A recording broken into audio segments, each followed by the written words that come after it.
بے شک حسین پہ رونا میرے نبی کی سنت۔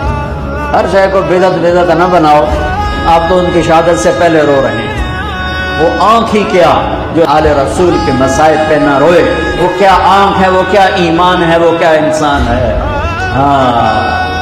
ام سلمہ سے آپ نے فرمایا ام سلمہ آج ایک فرشتہ ملنے آ رہا ہے، بہت خاص، کسی کو اندر نہیں آنے دینا۔ بس ام سلمہ پیرے پہ کھڑی ہو۔ تھوڑی دیر کے بعد اندر سے میرے نبی کے زور زور سے رونے کی آواز آئی۔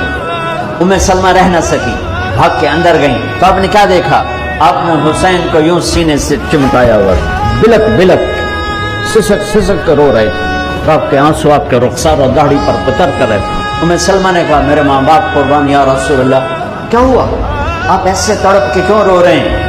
تو آپ نے روتی آواز میں کہا، بہتے آنسوؤں کے ساتھ، کپ کپاتے بدن کے ساتھ، کہ ام سلمہ یہ فرشتہ جو مجھے ملنے آیا تھا یہ میرے بچے کو دیکھ کر کہہ رہا ہے کہ آپ کی امت اس بچے کو قتل کر دے گی، اور جہاں اس کا خون گرے گا وہ مٹی مجھے دکھائی ہے اس نے، کہ میں اس لیے اس پہ رو رہا ہوں۔